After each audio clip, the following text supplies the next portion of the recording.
আসসালামু আলাইকুম viewers, welcome to my channel. আমি কাউসারা নূপুর আজ নিয়ে এসেছি ভিন্ন টেস্টের এবং ভিন্ন লুকের একটা সন্দেশ। আর এটা হচ্ছে ছানা বাদামের প্যারা।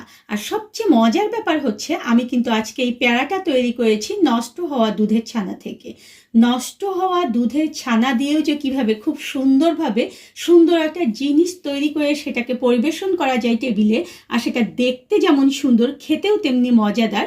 আসুন দেখে আসি সেই মজাদার এবং ভিন্ন স্বাদের একটা প্যারা।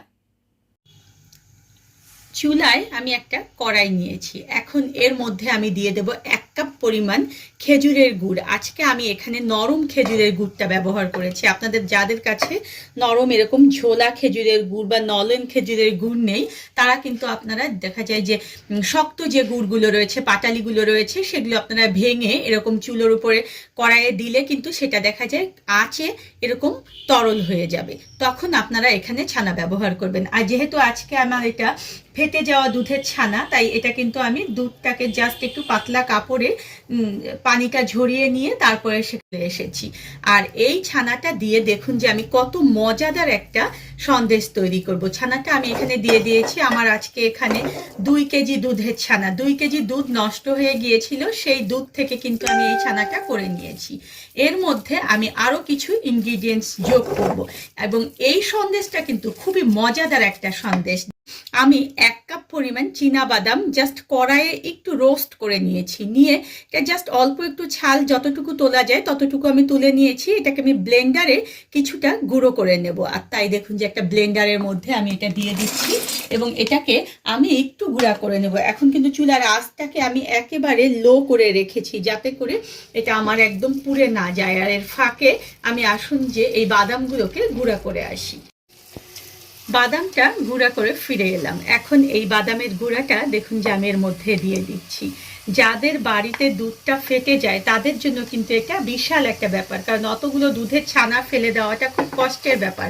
তাই অনেকেই এই যে মজাদার আইটেমগুলো তৈরি করতে পারে না। আমি তাদের জন্যই কিন্তু আজকে এই ভিডিওটা তৈরি করেছি। আর এখানে আমি 4 থেকে 5টি এলাচ ব্লেন্ডারে গুঁড়ো করে নিয়েছি, সেই এলাচটা দিয়ে দিলাম। এতে করে ফ্লেভারটা কিন্তু অনেক সুন্দর হবে। এমনিতেই কিন্তু খেজুর গুড়ের ফ্লেভার অনেক সুন্দর, তারপর যখন এলাচ দেওয়া হয় তখন কিন্তু এই ফ্লেভারটা আরও সুন্দর হয়ে যায়।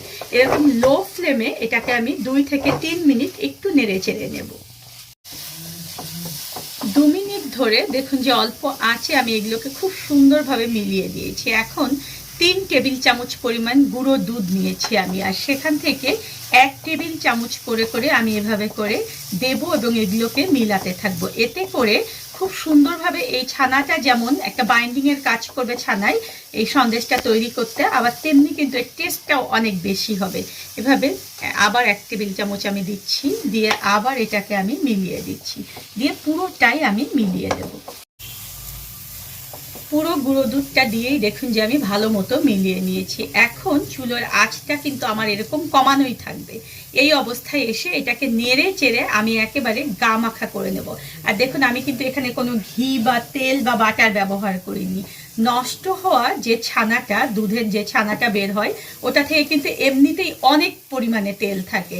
আপনারা দেখবেন যে নর্মাল দুধ থেকে আমরা যেটা ছানা তৈরি করি সেই দুধের ছানাটার চেয়ে আমাদের বাড়িতে যে দুধটা একেবারে ফেটে নষ্ট হয়ে যায় সেই ছানাটা কিন্তু তেলের ভাব একটু বেশি থাকে। তাই এই সন্দেশে কোনো ঘিয়ের ব্যবহার করতে হবে না। জাস্ট এভাবে নেড়ে চেড়ে এটা একটু টাইট হওয়া পর্যন্ত আমি অপেক্ষা করছি। অল্প আঁচে দেখুন যে নেড়ে চেড়ে আমি এগুলোকে একবারে এর ভিতরের যে পানিটা ছিল সেটা শুকিয়ে নিয়েছি। দেখুন আমি কিন্তু এখানে কোনো কনডেন্স মিল্ক ইউজ করলাম না, কোনো ঘি ইউজ করলাম না, তারপরও দেখুন যে এটা ফ্রাইং প্যানে কিন্তু একদম লেগে নেই। এখন কিভাবে বুঝবো যে আমার এটা হয়ে গিয়েছে? দেখুন আমি এরকম করে একটু নিয়ে হাতের মাঝখানে এরকম করে দলা পাকাবো, দেখুন যে গোল হয়ে গিয়েছে, দেখেছেন?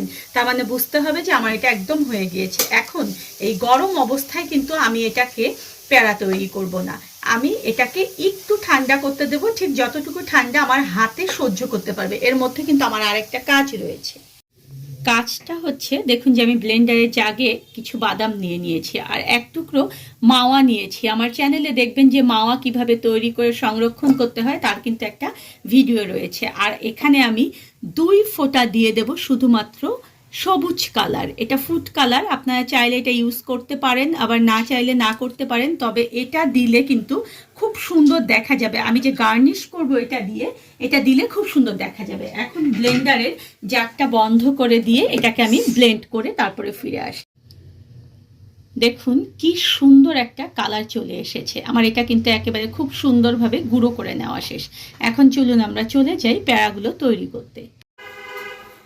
আমার দেখুন যে প্যারার যে আমি তৈরি করে নিয়েছি, সন্দেশের জন্য যে আমি তৈরি করে নিয়েছি ছানাটা, এটা কিন্তু খুব সুন্দরভাবে একদম কুসুম গরম রয়েছে। এটা কিন্তু হাতের মধ্যে দিয়ে আমি খুব সহজেই তৈরি করতে পারবো। এখন এখান থেকে আপনি ঠিক বড় করতে চান না ছোট করতে চান নাকি মাঝারি করতে চান, সে অনুযায়ী আপনার যতটুকু প্রয়োজন অতটুকু হাতে নিয়ে এরকম গোল করবেন। তারপর মিষ্টি যেভাবে আমরা তৈরি করি, দেখুন যে এভাবে গোল করে ঘুরিয়ে ঘুরিয়ে নিয়ে ঠিক মিষ্টির স্টাইলে আমরা চ্যাপটা যে আমরা তৈরি করি ছানা দিয়ে, ঠিক সেই স্টাইলে এরকম করে ভিতরটা দেখুন যে এরকম গোল একদম হাড়ির মতো করে নেব।